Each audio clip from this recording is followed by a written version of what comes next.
ਜੀ ਦੇ ਪਾਵਨ ਪਵਿੱਤਰ ਚਰਨਾਂ ਦੇ ਵਿੱਚ ਸੁਭਾਏਮਾਨ ਹੋਏ ਬੈਠੇ ਸਤ ਸੰਗੀ ਜਨੋ, ਆਪ ਜੀ ਵੱਡੇ ਭਾਗਾਂ ਵਾਲੇ ਹੋ, ਉੱਤਮ ਕਰਮਾਂ ਵਾਲੇ ਹੋ, ਜੋ ਇਸ ਕਲਯੁਗ ਦੇ ਚੱਲ ਰਹੇ ਭਿਆਨਕ ਸਮੇਂ ਦੇ ਵਿੱਚ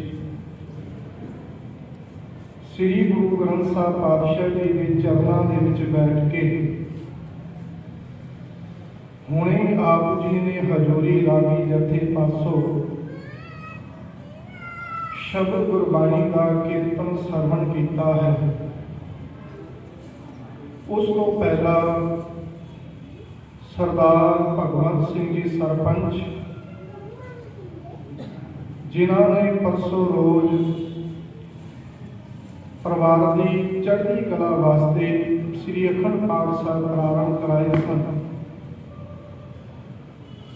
ਉਹਨਾਂ ਦੀ ਸਮਾਪਤੀ ਵੀ ਅੱਜ ਹੋਈ ਹੈ।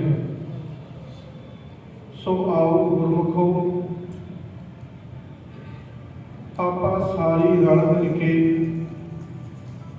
ਸਤਿਗੁਰਾਂ ਦੇ ਚਰਨਾਂ ਦੇ ਵਿੱਚ ਅਰਦਾਸ ਕਰੀਏ ਕਿ हे ਸੱਚੇ ਪਾਤਸ਼ਾਹ, ਜਿੱਥੇ ਅਸੀਂ ਤੇਰੇ ਦਰ ਦੀ ਦੁਨਿਆਵੀ ਵਸਤੂ ਮੰਗਣ ਵਾਸਤੇ ਆਉਂਦੇ ਹਾਂ, ਉੱਥੇ ਸਾਡੇ ਤੇ ਕਿਰਪਾ ਕਰੋ, ਨਾਮ ਦੀ ਦਾਤ ਵੀ ਸਾਡੀ ਝੋਲੀ ਚ ਪਾ ਦਵੋ, ਜਿਸ ਦੀ ਰਹਿਮਤ ਨਾਲ ਇਹ ਲੋਕ ਤੇ ਪਰਲੋਕ ਸਾਡੇ ਸਵਰਗਾ। ਸੋ ਆਓ ਗੁਰਮੁਖੋ, ਆਪ ਜੀ ਬਖਸ਼ੋ ਅਸ਼ੀਸ਼, ਬੁਲਾਓ ਫਤਿਹ। ਵਾਹਿਗੁਰੂ ਜੀ ਕਾ ਖਾਲਸਾ, ਵਾਹਿਗੁਰੂ ਜੀ ਕੀ ਫਤਿਹ। ਅਸੀਂ ਗੁਰੂ ਘਰ ਦੇ ਵਿੱਚ ਕਿਉਂ ਆਉਂਦੇ ਹਾਂ? ਹਰ ਬੰਦੇ ਦੀ ਆਪਣੀ ਸੋਚ ਹੈ, ਹਰ ਬੰਦਾ ਆਪਣੀ ਸੋਚ ਰੱਖ ਕੇ ਗੁਰੂ ਘਰ ਵਿੱਚ ਆਉਂਦਾ ਹੈ। ਕਿਸੇ ਦੀ ਸੋਚ ਹੈ ਕਿ ਮੈਂ ਗੁਰੂ ਘਰ ਵਿੱਚ ਜਾਵਾਂਗਾ, ਅਰਦਾਸ ਕਰਾਂਗਾ ਕਿ ਮੇਰੇ ਜਿਹੜੇ ਕਾਰੋਬਾਰ ਠੰਡੇ ਪੈ ਗਏ ਹਨ, ਉਹ ਕਾਰੋਬਾਰ ਚੜ੍ਹਦੀ ਕਲਾ ਦੇ ਵਿੱਚ ਹੋ ਜਾਣ। ਕੋਈ ਅਰਦਾਸ ਕਰਦਾ ਹੈ ਗੁਰੂ ਦੇ ਅੱਗੇ ਕਿ ਮੇਰੇ ਤਨ ਵਿੱਚ ਰੋਗ ਲੱਗੇ ਨੇ ਤੇ ਇਹ ਰੋਗ ਜਿਹੜੇ ਨੇ ਹੁਣ ਠੀਕ ਨਹੀਂ ਹੋ ਰਹੇ, ਮੈਂ ਗੁਰੂ ਕੋਲ ਜਾਵਾਂਗਾ, ਫਰਿਆਦ ਕਰਾਂਗਾ, ਬੇਨਤੀ ਕਰਾਂਗਾ, ਜੋਦਨੀ ਕਰਾਂਗਾ। ਮੇਰਾ ਗੁਰੂ ਮੇਰੀ ਪੁਕਾਰ, ਮੇਰੀ ਜੋਦਨੀ ਸੁਣ ਕੇ ਮੇਰੇ ਤਨ ਵਿੱਚ ਜਿਹੜੇ ਰੋਗ ਲੱਗੇ ਨੇ ਉਹ ਠੀਕ ਕਰ ਦੇ। ਕੋਈ ਗੁਰੂ ਘਰ ਵਿੱਚ ਇਸ ਕਰਕੇ ਆਉਂਦਾ ਹੈ ਕਿ ਮੇਰੇ ਘਰ ਵਿੱਚ ਸਪੁੱਤਰ ਨਹੀਂ, ਮੇਰੇ ਘਰ ਵਿੱਚ ਦਾਤ ਨਹੀਂ। ਉਹ ਸਤਿਗੁਰਾਂ ਦੇ ਅੱਗੇ ਝੋਲੀ ਅੜ ਕੇ ਦਾਤ ਵਾਂਗੂ ਅਰਦਾਸ ਕਰੀ ਜਾਂਦੇ ਹਨ। ਹੁਣ ਇੱਕ ਗੱਲ ਧਿਆਨ ਵਿੱਚ ਸੁਣ ਲੈਣਾ ਗੁਰਮੁਖੋ, ਅੱਜ ਦਾ ਜਿਹੜਾ ਮੈਂ ਵਿਸ਼ਾ ਚੁਣਿਆ ਉਹ ਹੈ ਅਰਦਾਸ। ਹੁਣ ਅਸੀਂ ਸਾਰੀ ਅਰਦਾਸ ਹੀ ਤਾਂ ਕਰਦੇ ਹਾਂ, ਜਨਮ ਤੋਂ ਲੈ ਕੇ ਮ੍ਰਿਤੂ ਤੱਕ, ਅੰਤ ਤੱਕ, ਇੱਥੇ ਤੱਕ ਮਰਨ ਤੋਂ ਬਾਅਦ ਵੀ ਸਾਡੀ ਅਰਦਾਸ ਖਤਮ ਨਹੀਂ ਹੁੰਦੀ। ਮਰਨ ਤੋਂ ਬਾਅਦ ਵੀ ਅਰਦਾਸਾਂ ਸਾਡੇ ਲਈ ਪਰਿਵਾਰ ਤੇ ਜੀ ਕਰਦੇ ਰਹਿੰਦੇ ਹਨ। ਅਰਦਾਸ ਬੜੀ ਵੱਡੀ ਤਾਕਤ ਹੈ ਜੀ, ਪਰ ਸਾਨੂੰ ਅਰਦਾਸ ਕਰਨ ਦੀ ਕਿਧਰੇ ਜਾਚ ਆ ਜਾਵੇ। ਜੇ ਸਾਨੂੰ ਅਰਦਾਸ ਕਰਨ ਦੀ ਜਾਚ ਆ ਜਾਵੇ, ਇੱਕ ਵਾਰੀ ਕੀਤੀ ਅਰਦਾਸ ਗੁਰੂ ਦੇ ਦਰ ਤੇ ਪ੍ਰਵਾਨ ਹੋ ਜਾਂਦੀ। ਹੁਣ ਅਰਦਾਸ ਅਸਲੀਅਤ ਦੇ ਵਿੱਚ ਹੈ ਕੀ? ਅਰਦਾਸ ਹੈ ਅੰਦਰ ਦੀ ਤੜਫ, ਅੰਦਰ ਦੀ ਬਿਬਲਤਾ, ਅੰਦਰ ਦੀ ਪੁਕਾਰ, ਅੰਦਰ ਦੀ ਅਵਸਥਾ ਬਿਆਨ ਕਰਦੀ ਹੈ ਅਰਦਾਸ। ਅਰਦਾਸ ਕੋਈ ਮਿੱਠੇ ਸ਼ਬਦਾਵਲੀ ਨਹੀਂ। ਅਸੀਂ ਕਿੰਨੀ ਵਾਰੀ ਰਸਨਾ ਤੋਂ ਮਿੱਠੇ ਸ਼ਬਦ ਵਰਤਦੇ ਹਾਂ ਕਿਸੇ ਦੇ ਲਈ, ਪਰ ਅੰਦਰ ਸਾਡੇ ਕੋਈ ਹੋਰ ਚੱਲਦਾ ਹੈ। ਪਰ ਗੁਰੂ ਦੇ ਦਰ ਤੇ ਗੁਰਸਿੱਖੋ ਇਸ ਤਰ੍ਹਾਂ ਨਹੀਂ। ਗੁਰੂ ਜਿਹੜਾ ਹੈ ਉਹ ਅੰਦਰ ਦੀ ਅਰਦਾਸ ਪ੍ਰਵਾਨ ਕਰਦਾ ਹੈ ਤੇ ਸਾਡੇ ਮਨ ਵਿੱਚ ਕੀ ਕੁਝ ਚੱਲ ਰਿਹਾ ਹੈ। ਇਹ ਨਹੀਂ ਅਸੀਂ ਮਿੱਠੇ ਸ਼ਬਦ ਬੋਲ ਰਹੇ ਹਾਂ, ਅੰਦਰ ਸਾਡਾ ਮਨ ਜਿਹੜਾ ਉੜਤਣ ਦੇ ਵਿੱਚ ਭਰਿਆ ਹੋਇਆ, ਈਰਖਾ ਦੇ ਵਿੱਚ ਭਰਿਆ ਹੋਇਆ, ਉਹ ਅਰਦਾਸ ਗੁਰੂ ਦੇ ਦਰ ਤੇ ਪ੍ਰਵਾਨ ਨਹੀਂ ਹੁੰਦੀ। ਇੱਕ ਬੜਾ ਪਿਆਰਾ ਸ਼ਬਦ ਮੈਂ ਅਰਜ਼ ਕਰਾਂ, ਫਿਰ ਆਪਣੀ ਵਿਚਾਰ ਅੱਗੇ ਵਧਾਵਾਂ। ਅਸੀਂ ਗੁਰੂ ਦੇ ਦਰ ਤੇ ਕਿਉਂ ਆਉਂਦੇ ਹਾਂ? ਤੇ ਗੁਰੂ ਅਰਜਨ ਪਾਤਸ਼ਾਹ ਜੀ ਮਹਾਰਾਜ ਫਰਮਾਨ ਕਰ ਰਹੇ ਹਨ, ਗੁਰਬਾਣੀ ਲਾਲ ਭਗਤ ਭੰਡਾਰ ਗੁਰਬਾਣੀ ਲਾਲ, ਗਾਵਤ ਸੁਣਤ ਕਮਾਵਤ ਨਿਹਾਲ। ਧਿਆਨ ਨਾਲ ਸੁਣੋ ਕਿ ਗੁਰਬਾਣੀ ਕੀ ਹੈ? ਭਗਤੀ ਦੇ ਖਜ਼ਾਨੇ ਵਿੱਚ ਓਤ-ਪੋਤ ਹੈ। ਗੁਰਬਾਣੀ ਸੁਣ ਕੇ ਸਾਡਾ ਜਿਹੜਾ ਮਨ ਉਹ ਸ਼ਬਦ ਵਿੱਚ ਜੁੜਦਾ ਹੈ, ਪਰਮੇਸ਼ਵਰ ਦੇ ਨਾਮ ਵਿੱਚ ਜੁੜਦਾ ਹੈ। ਉਹ ਛੋਟੋ ਭਗਤ ਭੰਡਾਰ ਭਗਤੀ ਦੇ ਖਜ਼ਾਨੇ ਦੇ ਨਾਲ ਭਰਪੂਰ ਹੈ ਗੁਰੂ ਦੀ ਬਾਣੀ। ਭਗਤ ਭੰਡਾਰ ਗੁਰਬਾਣੀ ਨਾਲ, ਗਾਵਤ ਜੋ ਵੀ ਇਸ ਗੁਰਬਾਣੀ ਨੂੰ ਰਸਨਾ ਦੇ ਨਾਲ ਗਾਵੇਗਾ। ਦੂਜੀ ਗੱਲ ਮਹਾਰਾਜ ਨੇ ਕੀਤੀ, ਸੁਣੇਗਾ ਕੰਨਾਂ ਤੋਂ। ਗਾਵਤ ਸੁਣਤ, ਜਿਹੜਾ ਨਹੀਂ ਗਾ ਸਕਦਾ, ਜਿਹੜਾ ਅਨਪੜ੍ਹ ਬੰਦਾ ਹੈ, ਜਿਸ ਨੂੰ ਅੱਖਰਾਂ ਦੀ ਪਛਾਣ ਨਹੀਂ, ਉਹ ਗੁਰੂ ਦੀ ਸੰਗਤ ਵਿੱਚ ਆ ਕੇ ਟਿਕ ਕੇ ਗੁਰੂ ਦੇ ਸ਼ਬਦ ਨੂੰ ਸੁਣੇ। ਗਾਵਤ ਸੁਣਤ। ਤੀਜੀ ਗੱਲ ਮਹਾਰਾਜ ਨੇ ਕੀ? ਕਮਾਵਤ, ਜਿਹੜਾ ਇਸ ਗੁਰਬਾਣੀ ਨੂੰ ਗਾਵੇਗਾ, ਜਿਹੜਾ ਇਸ ਗੁਰਬਾਣੀ ਨੂੰ ਸੁਣੇਗਾ ਔਰ ਸੁਣ ਕੇ ਫਿਰ ਕਮਾ ਲਵੇਗਾ। ਮਹਾਰਾਜ ਜੀ ਕਹਿ ਰਹੇ ਹੋਵਤ ਨਿਹਾਲ। ਉਹ ਮਨੁੱਖ ਜਿਹੜਾ ਨਿਹਾਲ ਹੋ ਜਾਵੇਗਾ, ਉਹਦਾ ਇਹ ਲੋਕ ਤੇ ਪਰਲੋਕ ਦੀ ਗੁਰਬਾਣੀ ਜਿਹੜੀ ਹੈ ਸਵਾਰ ਦੇਵੇਗੀ। ਹੁਣ ਗੁਰਮੁਖੋ ਅਸੀਂ ਅਰਦਾਸ ਕਰਦੇ ਹਾਂ। ਅਸਲਤ ਦੇ ਵਿੱਚ ਅਰਦਾਸ ਜਿਹੜੀ ਹੈ ਇਹ 4 ਸ਼ਬਦਾਂ ਦਾ ਸੰਮੇਲਨ ਹੈ। 4 ਸ਼ਬਦਾਂ ਨਾਲ ਇਹ ਅਰਦਾਸ ਸ਼ਬਦ ਬਣਿਆ ਹੋਇਆ। ਤੇ ਧਿਆਨ ਰੱਖਣਾ, ਜਦੋਂ ਅਸੀਂ ਗੁਰਬਾਣੀ ਪੜ੍ਹਦੇ ਹਾਂ ਤੇ ਭਾਈ ਗੁਰਦਾਸ ਜੀ ਕਹਿ ਰਹੇ ਹਨ, ਅਕਾਲ ਪੁਰਖ ਦੇ ਅੱਗੇ ਅਰਦਾਸ ਹੀ ਤਾਂ ਕੀਤੀ ਸੀ ਧਰਤੀ ਨੇ। ਉਹ ਅਰਦਾਸ ਸੁਣੀ ਗੁਰੂ ਨਾਨਕ ਪਾਤਸ਼ਾਹ ਜੀ ਨੇ, ਤੇ ਗੁਰੂ ਨਾਨਕ ਦਾ ਰੂਪ ਧਾਰਨ ਕਰਕੇ ਅਕਾਲ ਪੁਰਖ ਧਰਤੀ ਤੇ ਆਏ। ਸੁਣੀ ਅਰਦਾਸ ਸੁਆਮੀ ਮੇਰਾ ਸਰਬ ਕਲਾ ਬਣ ਆਈ। ਤੇ ਅਰਦਾਸ ਸ਼ਬਦ ਹੈ। ਅਰਦਾਸ ਦਾ ਮੈਂ ਫਿਰ ਰਿਪੀਟ ਕਰਾਂ, ਅੰਦਰ ਦੀ ਤੜਪ। ਸੁਣੀ ਅਰਦਾਸ ਸੁਆਮੀ ਮੇਰਾ ਸਰਬ ਕਲਾ ਬਣ ਆਈ, ਪ੍ਰਗਟ ਭਈ ਸਗਲੇ ਜੁਗ ਅੰਤਰ ਗੁਰੂ ਨਾਨਕ ਕੀ ਵਡਿਆਈ। ਕਿ ਮੇਰੇ ਪਰਮੇਸ਼ਵਰ ਨੇ ਅਰਦਾਸ ਸੁਣੀ ਤੇ ਜਿਹੜੇ ਮੇਰਾ ਜੀਵਨ ਦਾ ਮਨੋਰਥ ਸੀ ਉਹ ਉਸੇ ਵਕਤ ਪੂਰਾ ਹੋ ਗਿਆ। ਜਦੋਂ ਅਸੀਂ ਗੁਰੂ ਨਾਨਕ ਪਾਤਸ਼ਾਹ ਜੀ ਦਾ ਜੀਵਨ ਪੜ੍ਹਦੇ ਹਾਂ ਤੇ ਭਾਈ ਮਰਦਾਨਾ ਗੁਰੂ ਨਾਨਕ ਦੇ ਕਦਮਾਂ ਦੇ ਵਿੱਚ ਸਿਰ ਝੁਕਾ ਕੇ ਬੈਠਾ ਹੋਇਆ। ਮਹਾਰਾਜ ਹੱਸ ਕੇ ਕਹਿਣ ਲੱਗੇ, ਮਰਦਾਨਿਆ ਕੀ ਗੱਲ ਅੱਜ ਤੂੰ ਬੜਾ ਮੁਰਝਾਇਆ ਹੋਇਆ, ਤੇਰਾ ਚਿਹਰਾ ਉਤਰਿਆ ਹੋਇਆ, ਕਾਰਨ ਕੀ? ਕਹਿੰਦੇ ਮਹਾਰਾਜ ਮੇਰੀ ਧੀ ਦਾ ਵਿਆਹ ਹੈ ਤੇ ਮਹਾਰਾਜ ਮੈਂ ਅੰਦਰੋਂ ਡਰ ਰਿਹਾ ਹਾਂ, ਇਹ ਕਾਰਜ ਕਿਵੇਂ ਰਾਸ ਹੋਣਗੇ, ਕਿਵੇਂ ਸਿਰੇ ਚੜਨਗੇ। ਤੇ ਮਹਾਰਾਜ ਹੱਸ ਕੇ ਕਹਿਣ ਲੱਗੇ, ਤੇਰੀ ਘਬਰਾਉਣ ਦੀ ਲੋੜ ਨਹੀਂ। ਜਿਸ ਗੁਰੂ ਦੇ ਚਰਨਾਂ ਦੇ ਵਿੱਚ ਤੂੰ ਅਰਜ਼ੋਈ ਕਰ ਰਿਹਾ ਹੈ, ਜਿਸ ਗੁਰੂ ਦੇ ਚਰਨਾਂ ਵਿੱਚ ਬੈਠਾ ਹੋਇਆ ਹੈ, ਉਸ ਗੁਰੂ ਦੇ ਉੱਤੇ ਭਰੋਸਾ ਰੱਖੀ। ਗੁਰਮੁਖੋ ਧਿਆਨ ਨਾਲ ਸੁਣਨਾ, ਇਹ 2 ਸ਼ਬਦ ਨੇ, ਇੱਕ ਆਸ, ਦੂਜਾ ਹੈ ਵਿਸ਼ਵਾਸ। ਆਸ ਰੱਖ ਕੇ ਅਸੀਂ ਸਾਰੇ ਆਉਂਦੇ ਹਾਂ ਗੁਰੂ ਕੋਲ, ਵੀ ਇਹ ਵੀ ਮੰਗਾਂਗਾ, ਉਹ ਵੀ ਮੰਗਾਂਗਾ, ਇਹ ਵੀ ਚਾਹੀਦਾ, ਉਹ ਵੀ ਚਾਹੀਦਾ, ਇਹ ਸਾਡੀ ਆਸ। ਪਰ ਗੁਰਮੁਖੋ ਸਾਡੇ ਸਾਰਿਆਂ ਦੇ ਵਿੱਚੋਂ ਵਿਚਾਰ ਕਰਕੇ ਦੇਖੋ ਭਰੋਸਾ ਕਿੰਨਾ ਕਰਦੇ, ਕਿੰਨਾ ਸਾਨੂੰ ਗੁਰੂ ਦੇ ਉੱਤੇ ਵਿਸ਼ਵਾਸ ਹੈ ਵੀ ਜੋ ਮੈਂ ਅਰਦਾਸ ਕੀਤੀ ਮੇਰਾ ਗੁਰੂ ਜ਼ਰੂਰ ਸੁਣੇਗਾ।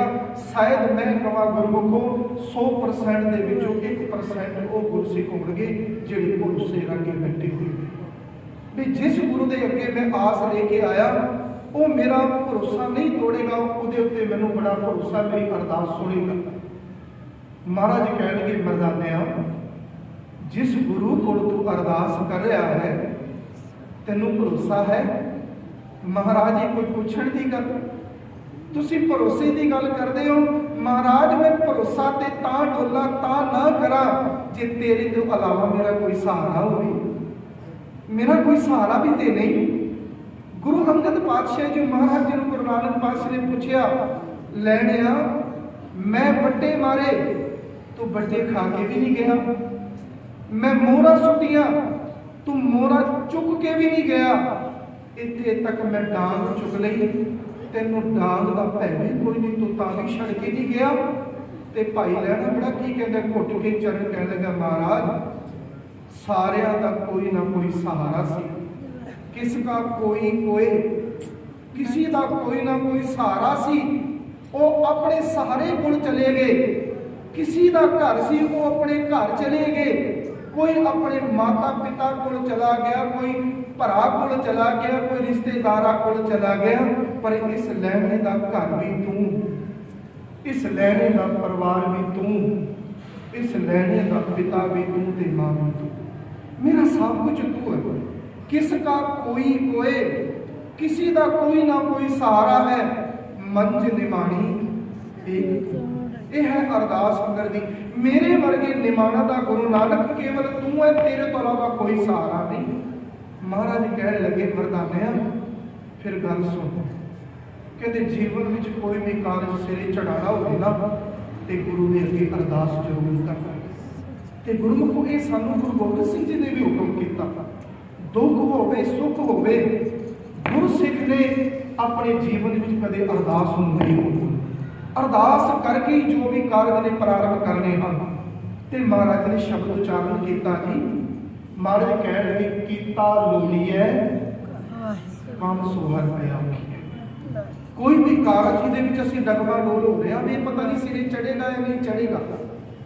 गुरु नानक पातशाह जी कहने तू गुरु को आके आखा, गुरु दे अगे अरदास कर, कीता लोड़ीए काम सो हर पै आखीए। ते महाराज जी कहने तू अरदास करी, गुरु अरदास सुन के कारज दे सवार, सतगुर सच साखी है। गुरु जिहड़ा साडी अरदास सुनदा है गुरमुखों, पर साडे कोल अरदास करन दा ढंग जे आ जाए, सानू जाच आ जाए। सानू हाले तक अरदास करन दी जाच नहीं आई। जदों असीं अरदास दे अर्थ पढ़दे हां, ये चार शब्दां दा सम्मेलन है। इहदे विच दो धड़े हैं। एक धड़ा कह रहा है भी अरदास शब्द जिहड़ा ये फारसी विचों आया, ते दूजा जिहड़े आर्य समाज वाले हैं वो कहते नहीं नहीं, अरदास शब्द जिहड़ा है ये संस्कृति का है। ते विद्वान कहने लगे भी ठीक है, झगड़े की कोई गल नहीं। आपां सब तो पहला फारसी का यह शब्द पढ़ते हाँ भी तुसीं कह रहे हो अरदास शब्द जिहड़ा वो फारसी तो आया, फारसी के शब्द ने, ਇਹਦੇ अर्थ की नहीं। ਹੁਣ फारसी का विद्वान इसके अर्थ इस ढंग नाल करदा, जिहड़ी अरदास आपां नूं करनी है ना, इहदे बारे सानूं पता होना चाहिए। वो इहदे अर्थ इस तरह करते ने, अर्थ जमा आस, अर्दम आस। वो कहते अर्ज का अर्थ है बेनती, दासक का अर्थ करांगे पेश करना। फारसी की कह रही है, अर्ज दम आस कि असी जिस गुरु कोल आए हाँ उस अगे असी बेनती रखने वास्ते आए हाँ, बेनती करने वास्ते आए हाँ। हुण संस्कृति विद्वान की अर्थ करते हैं। हुण फारसी का अर्थ है अर्ज दमा दासन, कि मैं जो कह रहा वो गुरु के अगे रखना है। हुण संस्कृति कह रही है आजम दास, कि मैं जो मेरे अंदर की पुकार है एक मंगण का ढंग, अरदास करने का तरीका, अर्थ दोवां दे सेवने, दोवां दे विच मंगण की जांच है। भावें अंदर की विवरता होवे, अंदर की पुकार होवे। ये चार शब्दां का सम्मेलन है। गुरु गोबिंद सिंह जी महाराज सच्चे पातशाह जदों नंदेड़ साहब की धरती ते जोड़ी जोत सुनाण लगे ने मेरे माला, उस वेले भाई दया सिंह जी आगे हुए ते बेनती की भी महाराज तुहाडे तो बाद साडा सहारा कौन होवेगा। जे सिखा दे अंदर चाह पैदा होया कि असीं गुरु गोबिंद सिंह जी के दर्शन करने ने, सतगुरु जी तुहाडे दीदार किवें होया करके सानूं दसो। गुरु गोबिंद सिंह जी महाराज जी ने अरदास का जिहड़ा पहला पैरा तुसीं पढ़दे हो ना, ये दसम ग्रंथ दे विचों ये गुरु गोबिंद सिंह जी की लिखत बाणी है। उस तो बाद पंथ रवायत है, पंजा प्यारिया जिन्हां सिंघां सिंघड़ियां, ये पंथ रवायत है। अरदास का पहला पैरा जिहड़ा गुरु गोबिंद सिंह जी की बाणी है। गुरु गोबिंद सिंह जी महाराज पातशाह कह लगे, कहते गुरसिखो गुरु शरीर करके तुहाडे तो दूर गया पर आत्मा करके दूर नहीं। जो असीं गुरबाणी का शब्द पढ़ते हाँ, सो सतगुर प्यारा मेरे नाल है मेरे नाल, जिथे किथे मैनू ले छड़ाए। कि गुरु साडे तो दूर है नहीं, गुरु साडे कोल है। किस तरह कह रविदास हाथ पहने रह सहजे होए सो होई, गुरु जेड़ा परमेश्वर जेड़ा साडे हाथ तो भी नजदीक साडे कोल है। गुरु गोबिंद सिंह जी महाराज कह लगे, दया सिंह शरीर करके दूर चले हाँ पर आत्मा करके तुहाडे तो दूर नहीं। ਜਦੋਂ भी तुसी अरदास करोगे तुहाडे अंदर ये तड़प पैदा होवे मैं गुरु गोबिंद सिंह जी नूं मिलना है ते गुरु ग्रंथ साहब जी दे सामने पल्ला अड़ के झोली अड़ के अरदास करियो। अरदास दे विच बोलियो, किसका मेरे मालिका जी जो प्रभु को मिल पहुंच है खोज शब्द में ले। जेड़ा कोई परमेश्वर को मैनू मिलना चाहता है वो शब्द की खोज करे। गुरु गोबिंद सिंह जी महाराज जी के वचन नहीं। ਜਦੋਂ ਆਪਾਂ ਅਰਦਾਸ ਦੇ ਅਰਥ ਕਰਦੇ ਹਾਂ ਤੇ ਅਰਦਾਸ ਦੇ 4 ਅੱਖਰ ਨੇ। ਸਭ ਤੋਂ ਪਹਿਲਾ ਐੜਾ, ਉਸ ਤੋਂ ਬਾਅਦ ਹੈ ਜੀ ਰੱਰਾ, ਤੀਜਾ ਅੱਖਰ ਹੈ ਦੱਦਾ, ਦੱਦੇ ਨੂੰ ਕੰਨਾ ਤੇ ਆਖਿਰਲਾ ਜਿਹੜਾ ਅੱਖਰ ਹੈ ਸੱਸਾ। ਇਹ 4 ਅੱਖਰਾਂ ਦਾ ਸੰਮੇਲਨ ਹੈ। ਜਦੋਂ ਅਸੀਂ ਐੜੇ ਅੱਖਰ ਨੂੰ ਪੁੱਛਦੇ ਹਾਂ ਵੀ ਤੂੰ ਆਪਣੇ ਅੰਦਰ ਕੀ ਕੁਝ ਸਮੋਈ ਬੈਠਾ ਹੈ, ਤੂੰ 10 ਜਣਾ ਬੋਲ ਕੇ ਤੇ ਐੜਾ ਅੱਖਰ ਕਹਿ ਰਿਹਾ ਹੈ ਗੁਰਸਿੱਖਾ ਧਿਆਨ ਰੱਖੀ, ਜਿਸ ਗੁਰੂ ਕੋਲ ਤੂੰ ਆਇਆ ਹੈ, ਜਿਸ ਗੁਰੂ ਦੇ ਅੱਗੇ ਤੂੰ ਫਰਿਆਦ ਕਰਨ ਲੱਗਿਆ ਹੈ, ਉਹ ਗੁਰੂ ਜਿਹੜਾ ਹੈ ਤੇਰੇ ਅੰਦਰ ਦੀ ਸਭ ਕੁਝ ਜਾਣਦਾ ਹੈ। ਭਾਵੇਂ ਤੂੰ ਬੋਲ ਭਾਵੇਂ ਤੂੰ ਨਾ ਬੋਲ। ਅਸੀਂ ਜਦੋਂ ਘਰ ਤੋਂ ਤੁਰਦੇ ਆ ਨਾ ਗੁਰੂ ਦੇ ਦਰਸ਼ਨਾਂ ਵਾਸਤੇ, ਗੁਰਮੁਖੋ ਗੁਰੂ ਜਿਹੜਾ ਅਸੀਂ ਪੜ੍ਹਦੇ ਨਾ ਘਟ ਘਟ ਕੇ ਅੰਤਰ ਕੀ ਜਾਣਤ ਭਲੇ ਬੁਰੇ ਕੀ ਪੀਰ ਪਛਾਨਤ। ਗੁਰੂ ਜਿਹੜਾ ਸਾਡੇ ਅੰਦਰ ਦੀ ਜਾਣਦਾ ਹੈ। ਐੜਾ ਅੱਖਰ ਕਹਿ ਰਿਹਾ ਹੈ ਕਿ ਜਿਸ ਗੁਰੂ ਕੋਲ ਤੁਸੀਂ ਆਏ ਹੋ ਭਾਵੇਂ ਸ਼ਬਦ ਬੋਲੋ ਭਾਵੇਂ ਨਾ ਬੋਲੋ, ਅਰਦਾਸ ਤਾਂ ਗੁੰਗਿਆਂ ਦੀ ਵੀ ਸੁਣੀ ਗਈ। ਅਸੀਂ ਪੜ੍ਹਦੇ ਨਾ ਛੱਜੂ ਜੀਵਨ ਗੁੰਗਾ ਸੀ, ਨਾ ਬੋਲ ਸਕਦਾ ਸੀ ਨਾ ਸੁਣ ਸਕਦਾ ਸੀ, ਪਰ ਜਦੋਂ ਗੁਰੂ ਹਰਕ੍ਰਿਸ਼ਨ ਪਾਤਸ਼ਾਹ ਜੀ ਦੇ ਚਰਨਾਂ ਦੇ ਵਿੱਚ ਆਇਆ ਉਹ ਬੋਲਿਆ ਥੋੜ੍ਹਾ ਸੀ, ਬੋਲ ਕੇ ਥੋੜੀ ਅਰਦਾਸ ਕੀਤੀ ਸੀ। उसने अंदर दी आत्मा तो अरदास की सी, महाराज जात करके भी नीवा, शरीर करके भी नीवा, गुण करके भी नीवा, महाराज इस नीवे की इज्जत पत ना करो। यह अरदास की ते वेखो महाराज के दर ते प्रवान हुई। और छज्जू झीवर बोलन भी लग्या ते और छज्जू झीवर नूं सुणन दी ताकत भी आ गई। इड्डी वड्डी ताकत है अरदास दे विच। ऐड़ा अखर कह रहा है कि जदों तू गुरु ग्रंथ साहब जी कोल आवे इस गल नूं ध्यान विच रख के आई कि गुरु जेड़ा तेरे अंदर दी तेरे बोलण तो पहला ही सब कुछ जानता है। तू बोल भावें ना बोल। शब्द है अंतरजामी। ऐड़ा अखर की कह रहे, अंतरजामी। तू अंतरजामी है, तू सब कुछ जानता है मेरे बारे।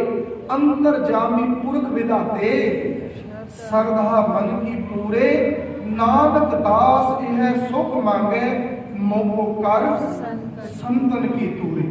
हुण ऐड़ा अखर कह रहा है कि गुरु ग्रंथ साहब जी अंदर दी जानते हैं।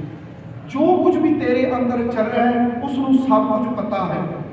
उस तो बाद दूजा अखर है जी रर्रा। हुण रर्रा अखर कह रहा है गुरसिखा एक गल ध्यान नाल सुन, अंतरजामी दुनिया दे विच बहुत हो सकते हैं। एक ये विद्या है, बड़े ने रिद्धियां सिद्धियां दे नाल अंदर दी बुझ लेते हैं, पर जिहड़ा दूजा गुण है वो दूजियां दे विच नहीं हो सकता गुरु तो अलावा। वो किहड़ा गुण है? रर्रा अखर कह रहा है जिथे गुरु ग्रंथ साहब जी मेरा गुरु अंतरजामी है उथे रर्रा अखर कह रहा राखा एक हमारा स्वामी सगल घटाका अंतरजामी। कि गुरु कला अंतरजामी नहीं और रक्षा करने वाला भी है। जदों भी तेरे ते विपता पवेगी, तेरे ते औखा समा आवेगा, उसी वक्त गुरु जेड़ा तेनू संभाल लेगा, तेरी रक्षा करेगा। हुण तीजा जेड़ा शब्द है वो है जी दद्दा। हुण गुरु अंतरजामी भी है, गुरु साडी प्रतिपालना भी करता है, साडी रक्षा भी करता है। हुण तीजा अखर कह रहा है कि गुरु जेड़ा कला अंतरजामी कला रखवाला नहीं, दद्दा दाता एक है सबको देवनहार। कि गुरु कोल जो मंगेगा गुरु तेरी झोली च ओही दात पावेगा। असीं शब्द पढ़ते हाँ ना, साचे साहिबा क्या नहीं घर तेरा घाटा तेरा सब कुछ है, जिस देहे सो पावे। दद्दा अखर कह रहा है कि दद्दा दाता एक है सबको देवनहार। दिन दे तोड़ ना आवे अगनत भरे भंडार। गुरु ग्रंथ साहिब जी के खजाने दाते दे भरे हुए ने। जो भी आता है, भावें मुसलमान आवे, भावें हिंदू आवे, भावें सिख आवे, सारियां दी झोली विच गुरु ग्रंथ साहिब जी खैरात पाई जाती है, दात पाई जाती है। एक मैनूं विद्वान की गल याद आ गई गुरमुखो। एक यार अल्लाह खां जोगी होया, एक इस्लाम धर्म का प्रचारक सी। थोड़ा ध्यान नाल सुन। यार अल्लाह खां जोगी अरब देश तो हिंदुस्तान आया सी।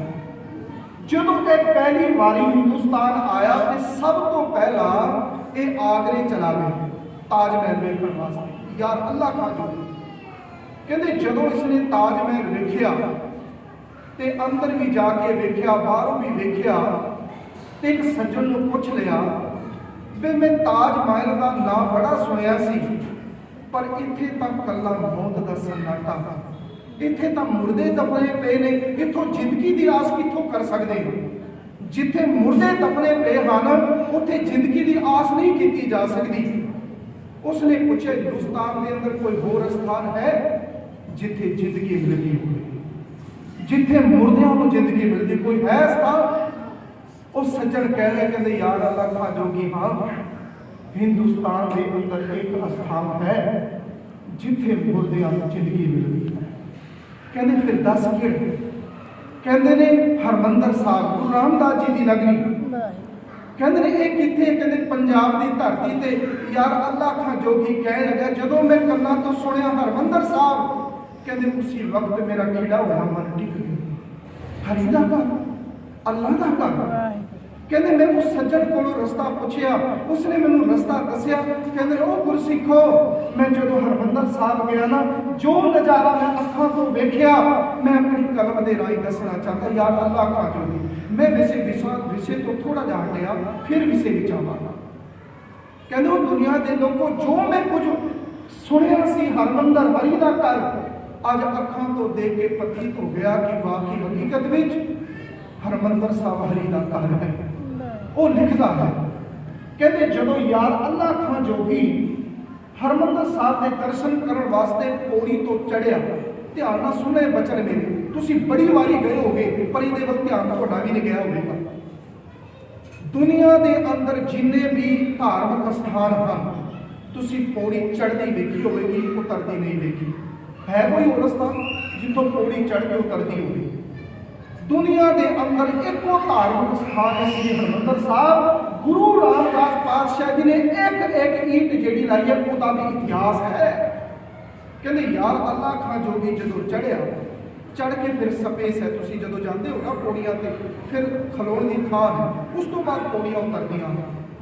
हुण कवि सी, विद्वान सी, वो रुक गया, कोई ना कोई तो कारण है।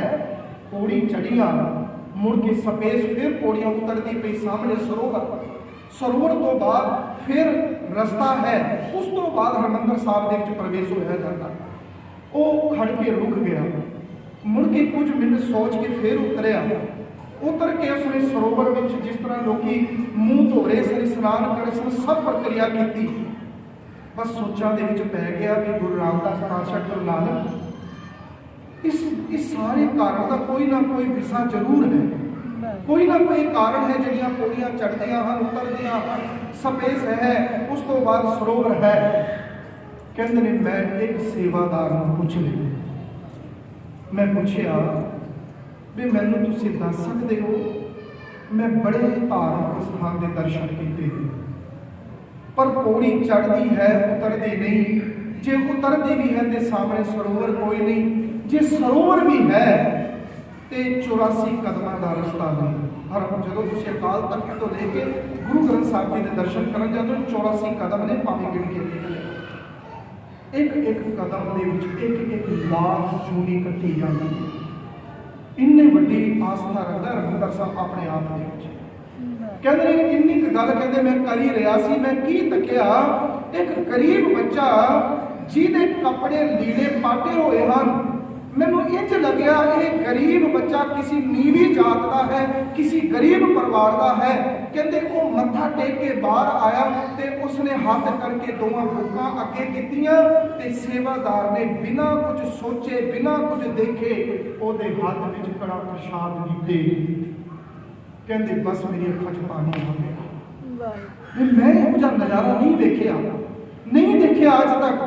कहते दुनिया के लोगों मैं अखां भरिया हुई, गला मेरा भरिया होया, मैं अंदर बढ़िया ते की तकिया सामने गुरु ग्रंथ साहब जी का प्रकाश। एक पासे रागी साहिबान कीर्तन गाया करते थे, चवर ते शतर झुलदे पे ने गुरु ग्रंथ साहब जी महाराज जी दे उत्ते।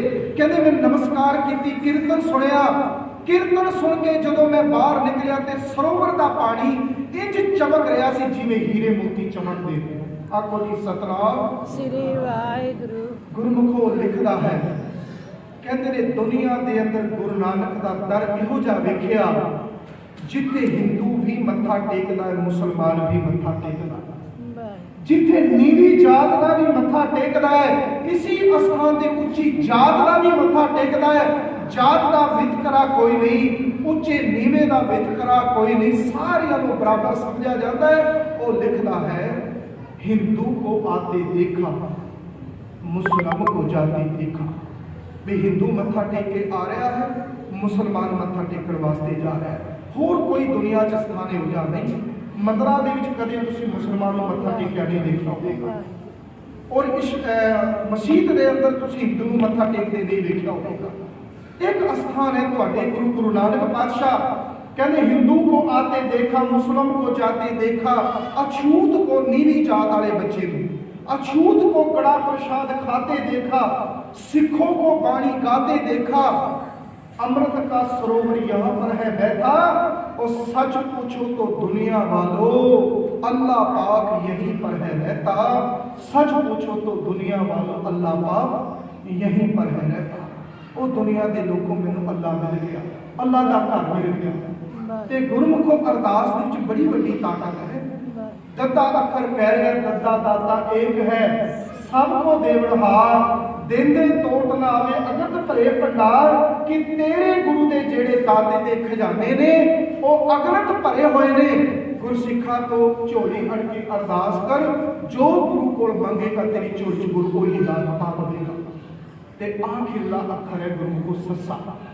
उन सस्सा अखर कह रहा है, कहते ने मेरा गुरु अंतर जाने है, मेरा गुरु रखिया करने वाला है, मेरा गुरु दाता देने वाला भी है।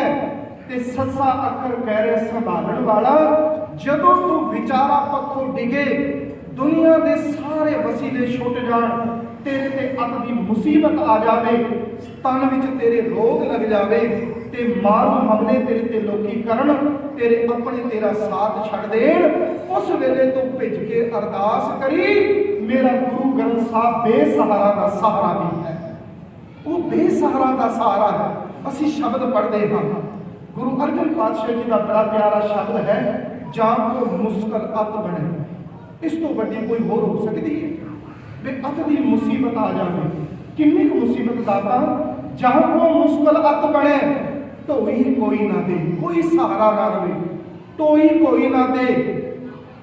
लागू हुए दुश्मन साथ पी पज खले, कि जेड़े दुश्मन ने वो मारने वास्ते घर तक पहुंच जा। जहां को मुश्किल अत बने, ढोई कोई ना दे, लागू होए दुश्मन साख पी पज खले। साख का अर्थ करा के रिश्तेदार जेडे अपने साथ, वो साथ छड़ के भज जाना। महाराज ने कह तो डोली ना, साग पी पज खले, सबों भजे आसरा। यही तो अरदास है जी दिल विचों निकलती, आत्मा विचों निकलती। जो सारे पासों बंदा निराश हो जाता है ना, फिर वो भिज के अरदास करता, मर गए सबों भजे आसरा, चुकै सब असराओ, चित आवे उस पार ब्रह्म लगे तत्ती माओ। तू अरदास करी जिथे तेरे अपने साथ छड़ देन, तन विच रोग लग जावे, दुश्मन तेनू मारन वास्ते आ जान, बेसहारा तू हो जावे, ते उस वेले तू अरदास करी। गुरु बेसहारा का सहारा बन के तेनू तत्ती वाह भी नहीं लगन देगा। ये हकीकत है गुरु सिखो। असी दो श्लोक पढ़ के फिर मैं समाप्ति करा। ਗੁਰੂ ਤੇਗ ਬਹਾਦਰ ਜੀ ਦੇ 2 ਸ਼ਲੋਕ ਆਪਾਂ ਪੜ੍ਹਦੇ ਹਾਂ ਜਦੋਂ ਸ੍ਰੀ ਅਖੰਡ ਪਾਠ ਸਾਹਿਬ ਜੀ ਦੀ ਸਮਾਪਤੀ ਹੋਈ। ਤੁਸੀਂ ਦੋਵਾਂ ਸ਼ਲੋਕ ਪੜ੍ਹਨਾ, ਇੱਕ ਦੂਜੇ ਦੇ ਵਿਪਰੀਤ ਨੇ। ਪਹਿਲੇ ਸ਼ਲੋਕ ਵਿੱਚ ਗੁਰੂ ਤੇਗ ਬਹਾਦਰ ਜੀ ਮਹਾਰਾਜ ਕਹਿ ਰਹੇ ਨੇ, ਬਲ ਛੁੱਟ ਗਿਓ ਸਰੀਰਕ ਬਲ ਕੋਈ ਨਹੀਂ ਰਿਹਾ ਦਾਤਾ, ਸਰੀਰ ਕਮਜ਼ੋਰ ਪੈ ਗਿਆ। ਬਲ ਛੁੱਟ ਗਿਓ ਬੰਧਨ ਪਰੇ, ਸਤਿਗੁਰੂ ਜੀ ਦੁੱਖਾਂ ਦੇ ਬੰਧਨਾਂ ਨੇ, ਕਰਜ਼ੇ ਦੇ ਬੰਧਨਾਂ ਨੇ, ਹੋਰ ਦੁਨੀਆ ਦੇ ਬੰਧਨਾਂ ਨੇ ਆ ਕੇ ਮੈਨੂੰ ਜਕੜ ਲਿਆ। ਸਾਡੀ ਅਰਦਾਸ ਹੈ, ਗੁਰੂ ਦੀ ਨਹੀਂ। ਗੁਰੂ ਕਹਿ ਰਹੇ ਇਸ ਨਾਲ ਅਰਦਾਸ ਕਰ, ਇੰਨੀ ਕੁ ਮੁਸੀਬਤ ਅਗਰ ਤੇਰੇ ਤੇ ਆ ਜਾਵੇ। ਮਹਾਰਾਜ ਜੀ ਕਹਿ ਰਹੇ ਨੇ, ਬਲ ਛੁੱਟ ਗਿਓ ਬੰਧਨ ਪਰੇ, ਕਛੂ ਨਾ ਹੋ ਤੂੰ ਪਾਏ। ਕੋਈ ਵੀ ਤੇਰੇ ਕੋਲ ਚਾਰਾ ਨਾ ਰਹੇ, ਕੋਈ ਉਪਾਅ ਤੇਰੇ ਤੇ ਨਾ ਬਚੇ, ਕਛੂ ਨਾ ਹੋ ਤੂੰ ਪਾਏ। ਉਸ ਵੇਲੇ ਅਰਦਾਸ ਕਰੀ, ਕਹੋ ਨਾਨਕ ਅਬ ਓਟ ਹਰ, ਇਸ ਨੂੰ ਅਰਦਾਸ ਕਹਿੰਦੇ।